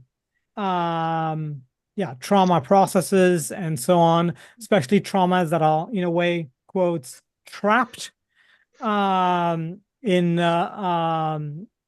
subcortical brain areas, end up being end up doing a lot of guessing work as far as is this reaching what it needs to reach or not. With a methodology of being able to visualize this with a headset like this, it can tremendously accelerate that process. Yeah, by giving them an instantaneous visual of what's going on. Let me turn it back on here and see if I can show you the kind of visuals that you can get from what your brain is doing live. If it's working, it'll make total sense to you how this can be used in. It'll basically be giving a visual identification or a visual map for brain spotting specialists. All right. Thank you for that. I think we will. Yeah, it looks like Jerry's back with us here, so we'll go to Jerry's question. Thank you. You got your video on as well. Jerry, your question is next. Thank you. Sorry, I was having trouble getting unmuted. No worries. Fascinating presentation. Thank you so much. I'm fortunate that I was able to work for the church for almost 20 years, and I worked in 8 divisions of the 13 in the world field. So when I watched and listened to you go through the various things about culture, leadership styles, so on, I was able to reflect back on experiencing all these things in my journey, joining international mission work, and primarily through ADRA because of trauma in my life, where I lost a sister and brother-in-law to brain tumors, both at age 31. And so as I'm very fascinated. I'm really looking forward to part 2. But as I come to a conclusion in my brain about all this, having watched church leadership teams around the world, I'm looking at this like nuclear technology and saying, who should have this information? Who will use it responsibly? How many leadership teams in the church right now would use this as a method of control? Not that we're short on those methods, but or is this something that we want to quietly diffuse in kind of an insurgency? What do we do with this responsibly in a church that has allied itself to the Orient in terms of its leadership style? In the West, people have power because they're legitimate. In the East, people are legitimate because they have power. And we may not realize in the West that we are such a demographic minority of the global church that regaining control of 12501 Old Columbia Pike will probably never happen in our grandchildren's time frame. Just a thought. What do we do with this? Well, I've grown up as a missionary kid, and have seen my dad struggle through pastoral ministry from a top-down perspective and so on, and have recognized that the world, let me rephrase this, the world of business, okay, the world of conducting business throughout the world, of having a commercial venture, has embraced this idea of multiple cultures have different ways of engaging and communicating, and therefore we need to maximize this. For a quick example, you're all familiar with Ron McDonald's for the McDonald's chain, which is often he often looks like a bit of a clown, and he's usually waving, right? That's his insignia. In Thailand, Ronald McDonald greets people not like this, as a kind of a statue sometimes in front of a McDonald's store, but exactly, Jerry, like this, right? That is their style of greeting. Now, if you look at Starbucks, McDonald's, all of these chain companies have recognized that there's no point in forcing culture throughout the world, even though it is aspired as, okay, this is the American culture of eating, not that it really is, but people aspire for that, but they understand that there is an area where they need to adapt to the culture. Now, unfortunately, and this is not just within our church, I see this in a few other churches as well, there is a concept of the good old times, if you know what I mean. Although I completely disagree with the term. The idea that back in the 60s was the perfect time for particular Christian denomination to be alive. Therefore, the idea of trying to get back to that particular time frame ends up being the prevalent objective of a certain leadership. Rather than looking back, we really ought to, as a church community, we really ought to look forward. So my drive is more, how do we make this church relevant to eminently metaverse savvy audience? Not necessarily using a perspective of dilution, but a simple perspective of relevance to things that are relevant. I find it very, dare I say the word, offensive when certain dynamics of certain missionaries go out very much with the perspective of almost colonizing the other nations. Most of them. I want to be polite. I live in England. I'm being frank. Yes.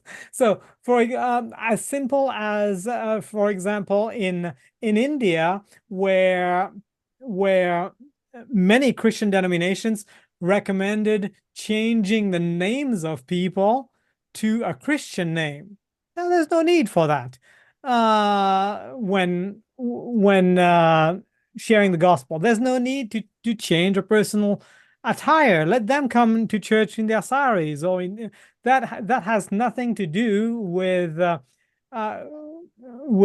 either salvation or theological belief, right? I really, really, really appreciate, especially from a neuroscientific and a bias perspective, I really appreciate how God created us diverse. And I think there's a reason to celebrate diversity rather than trying to bend nature in making it needing to be completely homogeneous. There's no point. We are fighting a natural. It is. I'm not saying we. It is an unnatural battle that we're trying to fight. That is being fought here. Let's appreciate our diversity and appreciate that God's created our diversity the way we are, and what a wonderful creative God we have. Here, here. Wonderful question from Jerry, and equally good response. Thank you so much. Emmanuel's next in the lineup. Let's hear from you. Thank you, Daryl, for the presentation. I have two questions, but before I ask my question, I have a strong feeling that I know you because I think I know your father, Stenio Gungadoo at Collonges. Oui, je crois qu'on se connaît, Monsieur Emmanuel. Okay. Okay, I have two questions for you. You are talking a few minutes ago about the disruption in the market, and you make a parallel between the bank, Bitcoin, the hotel, Airbnb. What about the church? Now, the church will adapt, or the church is solidly anchored on we have the truth, we have the remnant church, we have this, we have that.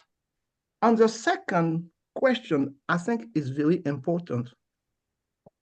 Do you think that the church will need to hire consultants with all you explain, one, in order to survive, and two, in order to be relevant in a postmodern society and what I call a cloud society? Yeah, we probably need to highlight a few definitions here. We need to define what church is, right? I believe that it's the community that makes the church, right? I don't think that it is right to conceive of the church as a pyramidal structure necessarily with directives being rained down the population per se, although this might be what is expected in certain cultures, but not everywhere. So with the perspective of that, and may I turn this question around and ask you, Brother Emmanuel, how do you see the definition of the church in God's eye? Okay, in the Bible, the church is, well, there's a lot of analogies of Christ is the husband waiting for his bride kind of thing, right? We have some of those analogies used in the Bible. So in God's eye, is it a brand? Is it the name of a particular denomination? Or do you think that it is, I mean, all of this organizational strata brushed away and right down to a person's heart? And this is a problem we are faced with between being a Seventh-day Adventist remnant church and the Greek word ecclesia. Yeah. This is ecclesia. Regardless of your denomination, ecclesia is where 2 or 3 or 10 people meet together to worship. This is ecclesia. So there is a difference between ecclesia and denomination, but sometimes we have it twisted. And there is a fallacy. Now, I'm no theologian at all, so that's not my area of expertise, right? But there, I can spot from an engineering perspective and a scientific perspective, I can spot a bias in a way of, it's called the IKEA bias. All right. the IKEA bias says if you build it, it has more value than if you just go out and buy something, right? So you get a group of people in the 1800s building a particular church. You see where I'm going with this, right? And therefore, we need to keep it exactly as it was, only because we want to maintain status quo rather than the divine purpose. I personally don't believe that there is much tied to a brand, but rather my connection, my connection with my creator. Good stuff. I wasn't sure where you're going with the IKEA thing, but thanks for the clarification. I get defensive of my nation's brands. Dr. Johnston's next, and I think you are unmuted. Thank you, Dr. Gungadoo. I'm going to watch your presentation several times because these are things I need to learn. But as I listened to it and watched it, and particularly as you talked about the physiology of the brain and the dopamine paths and so forth, it struck me as being quite mechanistic. Now, one of your Stanford colleagues is Robert Sokolowski, who says there's no room for free will. Is what you are imparting to us really supporting a kind of determinism? No, I wouldn't say so. Especially when next time we talk, we dive deeply into neuroplasticity, and we will talk about a particular gland in the brain called the anterior mid-cingulate cortex, or the AMCC, often referred to as AMCC. And if you want to do a little bit of research before the presentation, you're more than welcome to do that. And that talks a lot about free will and willpower specifically, and the scientific demonstration that as a person exercises free will and willpower, there's a particular area of the brain that develops or atrophies. The AMCC is exactly that. It is even more deterministic than the amygdala, the hippocampus, the prefrontal cortex, the thalamus, or the hypothalamus. It's relatively new in the research. It's about 20 years old also when they've come up with the dynamics of that particular gland, that particular little cortex. And what they find is, based on willpower or free will, that area of the brain develops or atrophies. Could you tell me that reference once again that you gave? Sure, I'll just put it on screen quickly here, and you can do a screenshot of that. So that's intended for the next presentation. Oh, okay. Anterior mid-cingulate cortex. And what they find is people who tend to be willing to do hard things outside of their comfort zone, okay, have a more developed area of the AMCC. As a matter of fact, as an anecdote, they find that people who are dieters and who usually fail at dieting have a completely atrophied area of that area of their brain is completely atrophied. People that try to do diets and usually fail. However, super agers have a very highly developed AMCC. People who tend to do hard tasks that they don't like to do, but they have to do, tend to have an overdeveloped AMCC. That's why, beyond, I don't like to run, and I still run. you still put yourself through the torture. I appreciate it. So there's a couple of other authors. Goggin, what's his first name? David Goggins. David Goggin talks a little bit about that area in every day doing one thing that is uncomfortable or that is outside of a comfort zone, to basically build up the resilience of willpower that feeds into free will in a way. Anyway, no, I'll keep the rest for when we do a deep dive in that area of the brain. It's just so tempting to go deeper in this right now. This is pure gold. Thank you for that question and response. Yeah, we are. Let's see here. We're in the finishing stretch here. About 20 minutes before we need to wrap things up. But Charlie is next, and then Richard.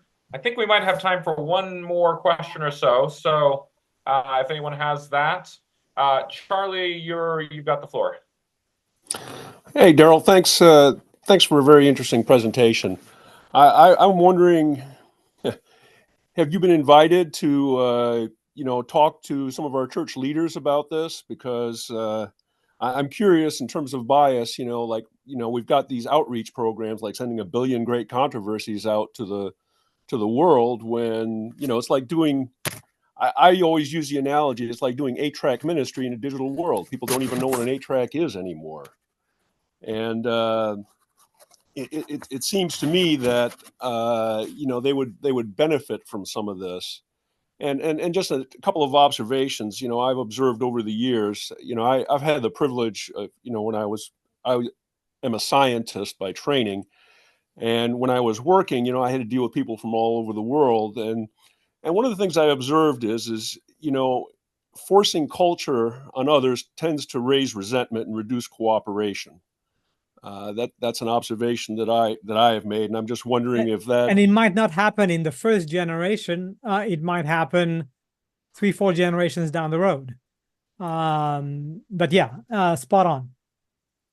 Yeah, because and some of the things about cultural. I can remember dealing with colleagues in Japan, and I had to lead an effort about analysis uniformity because we made some of the same products here and in Japan. And we'd have these meetings, and they would say, I'd say, okay, so we need to do this, and they would say yes, and then it wouldn't happen, and then a couple of months later, I would call and said, hey, I'm just curious, why hasn't this happened? And it finally took, one of them who had spent a lot of time here to explain to me that when they say yes, it doesn't mean they agree; it means they heard you. Which was kind of an interesting, a very interesting learning for me. But I would like to see church leaders, at the conference, at the union, and especially at the GC level, get this kind of information, because I think it might change the way that we do some of our outreach. And again, I've had the privilege of working with young people for many years in the church. And sometimes the programs that we have, they were outdated when I was a young person. And yet we still kind of, continue to do the same thing over and over and over again.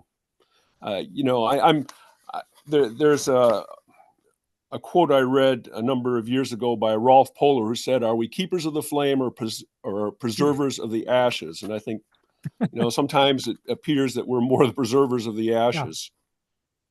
So a couple of divisions are very keen in getting this information out. And you could easily guess who they might be. So I teach a class both in the Trans-European division. So this is Scandinavian countries and the UK.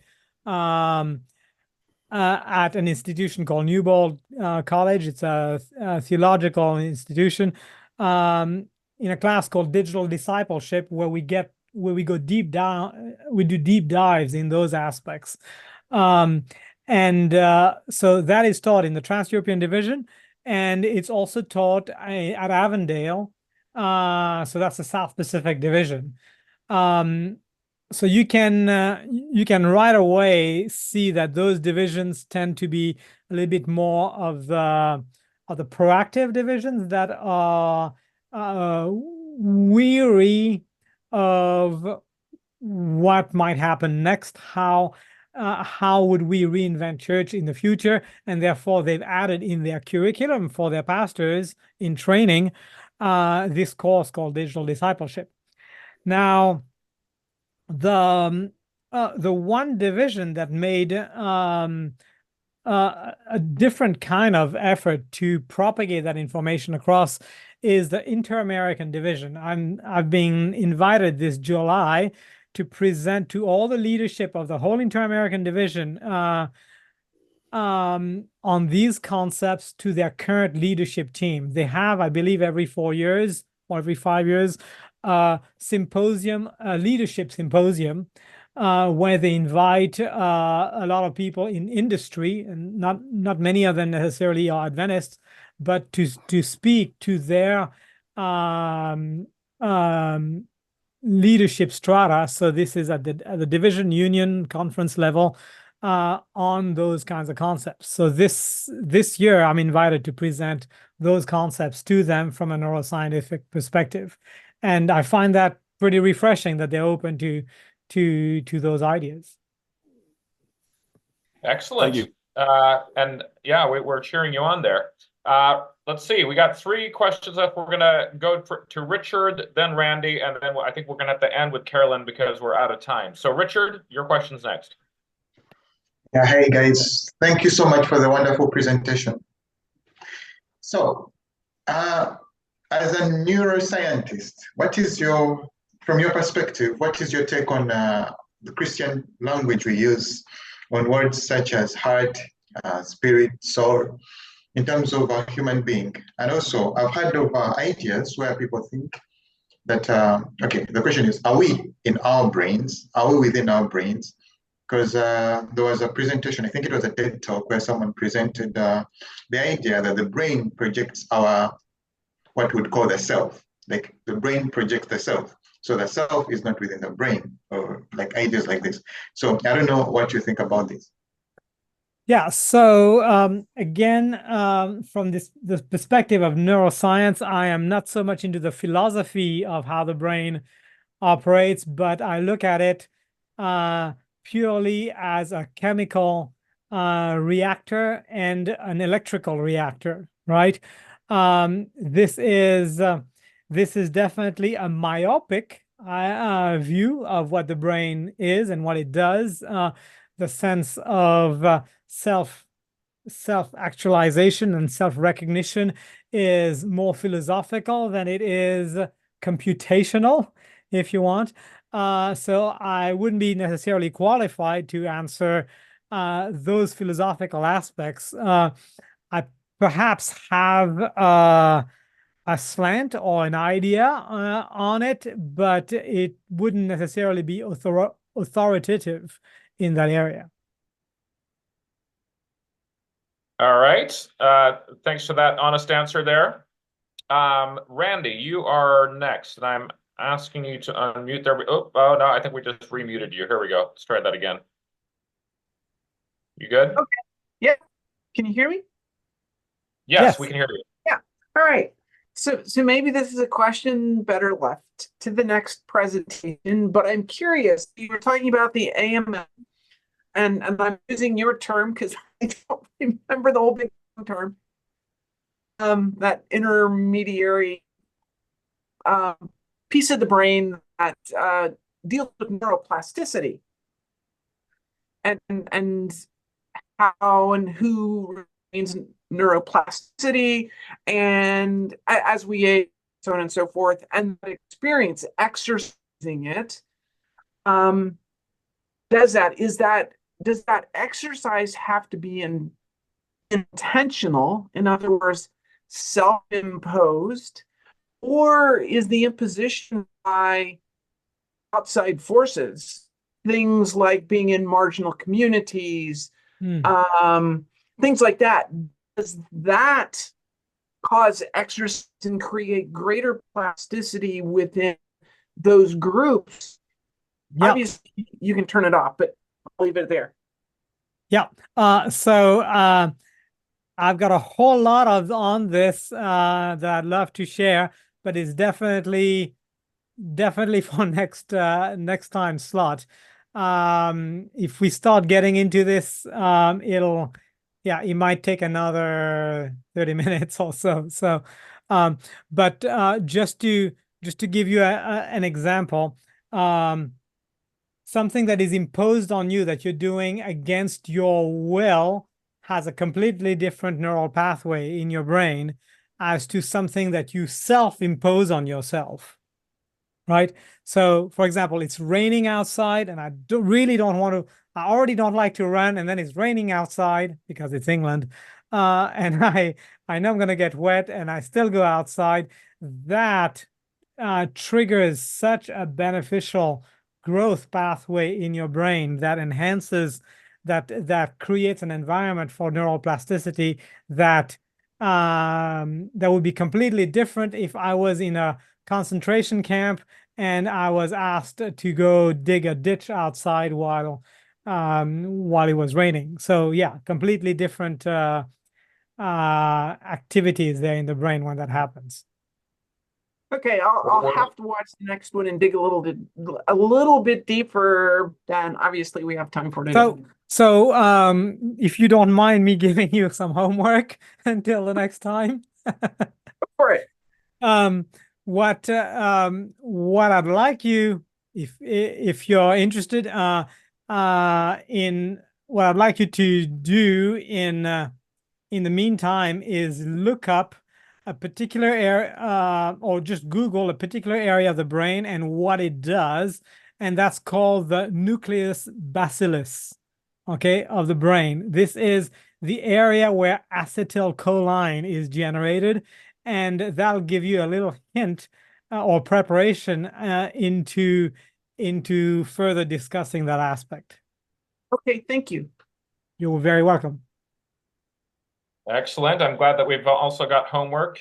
Daryl could not resist the professor he is. All right, Carolyn's got the last question. Oh, and I need to ask you to unmute. There we go.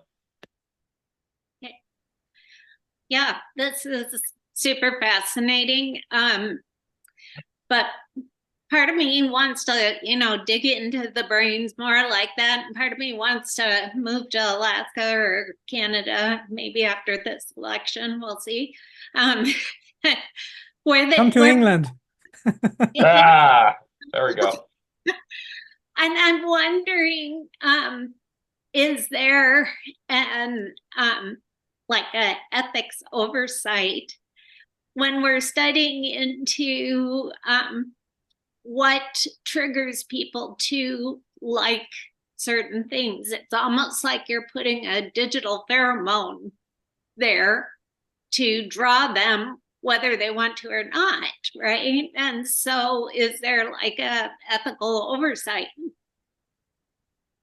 Right. So the implementation of the hardware that we're building, while it can definitely be used for example, movie analysis and so on, definitely has an area where people might say, well, you are hacking my brain involuntarily, right? In making me like the clip. In a way, if we were to take a bigger picture of this and seeing how a majority of a lot of the generation Alpha and the generation Z are so, again, I don't want to generalize here, but a lot of those generations are so, quotes, addicted to their social media feeds and to those small little video clips that you find on TikTok and so on, that don't have any they are, yes, fun, hilarious to watch, but what beneficial growth aspect do you get out of it? Yeah. So the way I see it is that it might be that down the road people will recognize that to progress in life, they need to take control. And I hope that this might even be a message.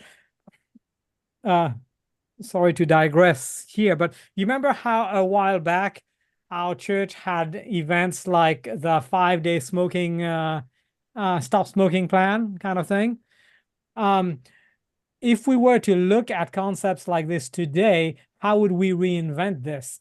Possibly a concept like a 5-day de-addiction or detox from your your social media feeds or from digital devices and so on, but more deeply, detoxing from the consumerism that we've become. Yeah, again, this is getting more into the philosophical aspect of things. So absolutely, I've been approached, for example, by I will not mention the name of the companies, but companies that design gaming engines, especially virtual reality gaming engines, that are asking or sometimes begging to buy or license the intellectual property that's behind the technology for the purpose of using it exactly to identify or to create the most addictive game possible. So that's a big red flag for me. For example, I'd rather see the technology used more for identifying, for example, the learning style of a kid that might not be doing too well at school only because the school is adapted to only teach one style of learning, and to help those schools to please diversify in their way of teaching. So if you have a kid that's having an issue with he's moved from school to school and is just not able to learn, it's not that the kid is dumb. It's that the methodology is probably not adapted for the kid. Let's use that kind of technology to read that in the person's brain, to see that neural pathway of what gets the kid engaged with the topic, and to teach them in that method, and to possibly, dare I say, teach them eventually, because the rest of the world operates in a word smart environment. You can't get your PhD if you don't write your thesis, kind of thing. So let's teach them in their style of learning how to learn in a word smart environment. That's very doable. And environments like Montessori schools are barely scratching that surface. I'd love for this to be an exclusive function, for example, of our something that might distinguish our Adventist education. I mean, currently, what distinguishes Adventist education from others? Less so today than it was a while back, but a technology like this in the hands of apt educators would go a long ways in making a difference in kids who are feeling less bright than they really are. Fantastic. I think we can all agree that this has been a memorable session. We're really, really grateful, Daryl. Thank you so much. Really have enjoyed this. And by the way, this morning I looked up, I went through our messages and I was like, when did we start running? It was about 2.5 years ago. And you've helped me lose about 20 pounds, my friend. So you have a very good, positive, uplifting effect on those around you. So we appreciate that and got a sense of that today. I think we'll ask you to do closing prayer, but before that, as in Daryl, if you could do closing prayer, but before that, Lauren has an announcement or two.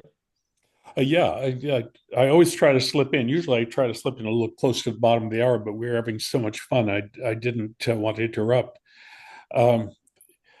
When we have a special month, like Women's History Month or something, I always try to sometime in the month get somebody in to do it. And so we have one of my favorite feminist Adventist writers, talkers, teachers, Laura Wibberding from PUC is going to be here next month.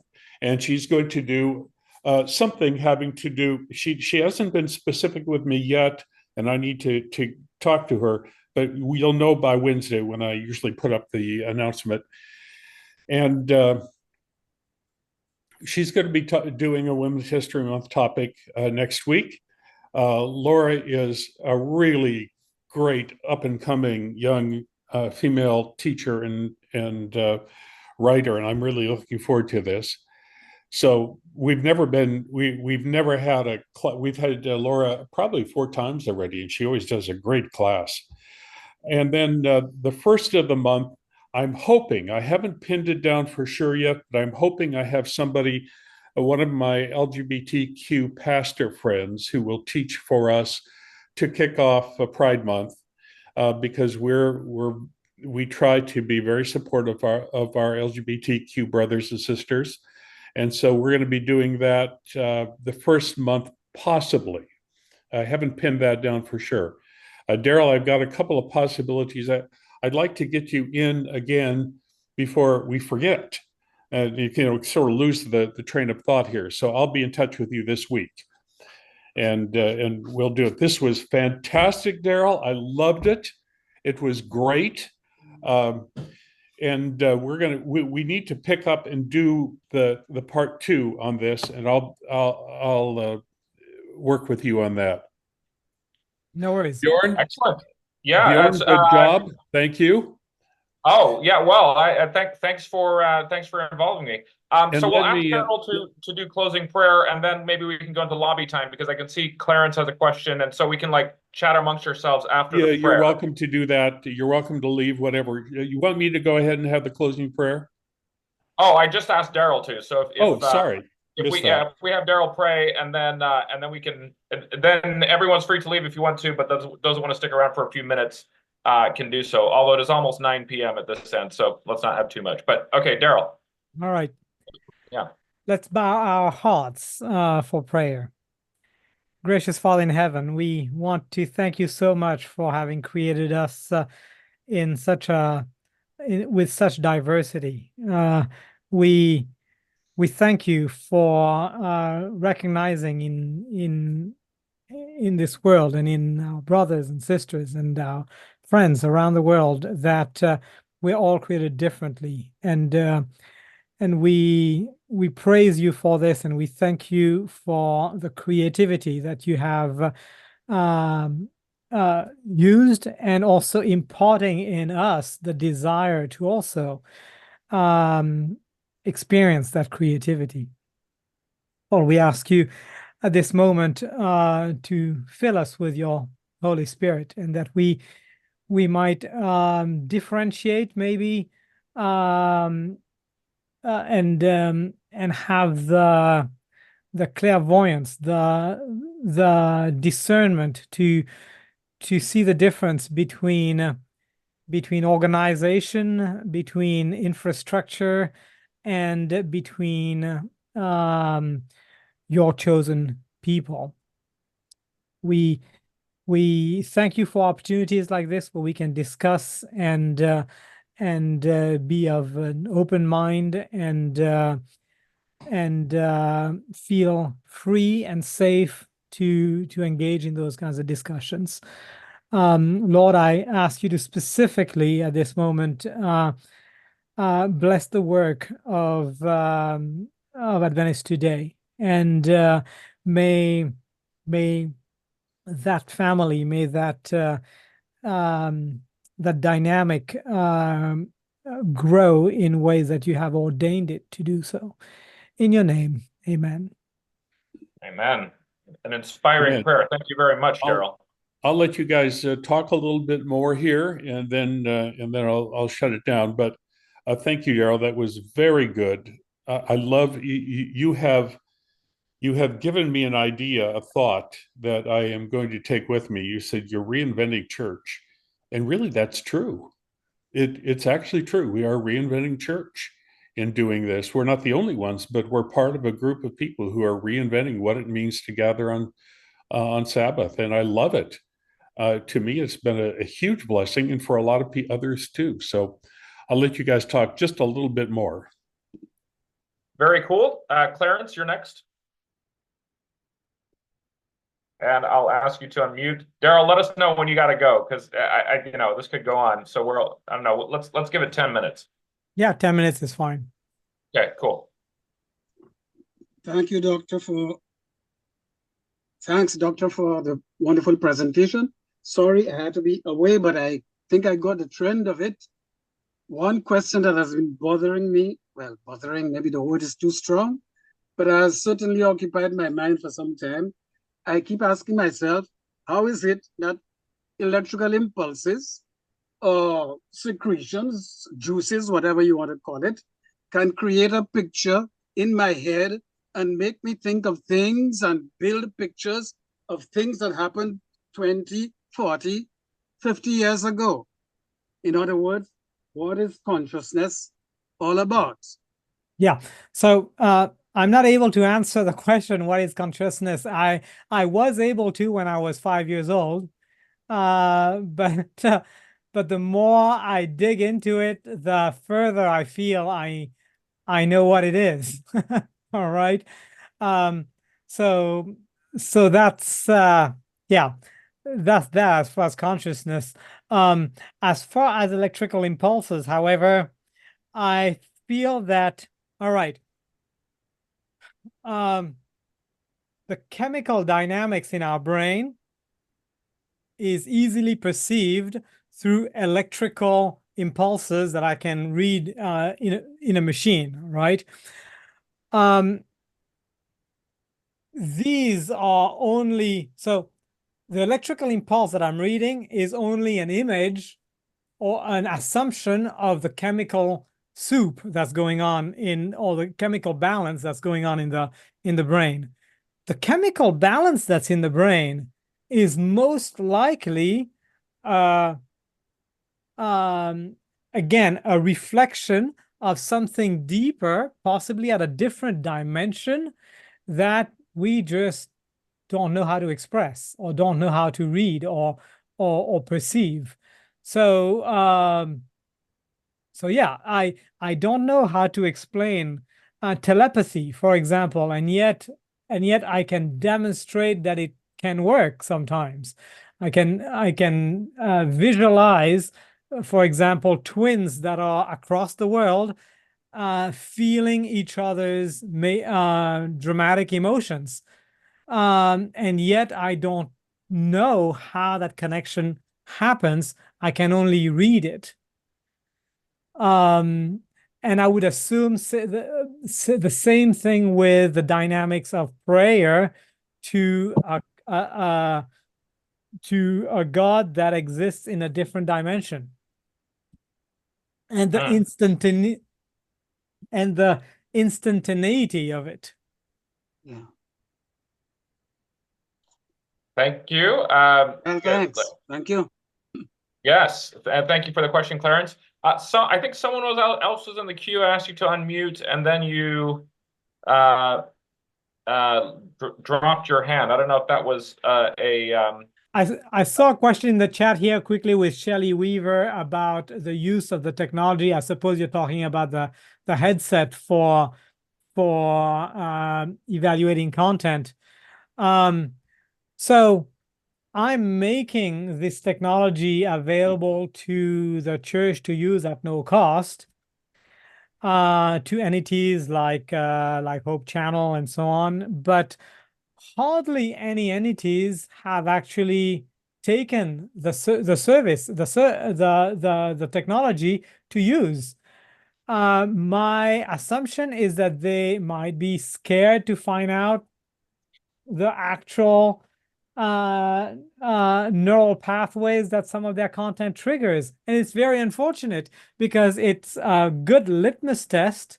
It's not a subjective test, it's an objective test to find out how people perceive a particular content. And there's hardly anyone taking the opportunity within the church. the South Pacific Division is making a big issue with it. I mean, a big push in wanting to open up a whole lab actually at their division office in Sydney, where a lot of the content that will be produced within the South Pacific Division gets vetted through that system to see if it even makes sense to the audience that they are, quotes, targeting. That it might be for nurture purposes or for outreach purposes. But in the case that we used it with Advent Health, this is the hospital network based in or headquartered in Orlando, Florida. Here they were making something strictly for their atheist audience, not to try to convert them at all. It was not a spiritual message at all. As a matter of fact, the main actor is the actor who plays in Spider-Man. And NYPD, I think. He's not even Adventist. I don't think he's even Christian, the guy. But he's keen on debunking what makes you healthy. So it's the series Whole Planet was all about helping people not only get a, quotes, quick fix at a hospital, but build preventive yes, preventive medicine. So yeah, it was not at all for outreach at all, and I'm sad that the church not using it for that.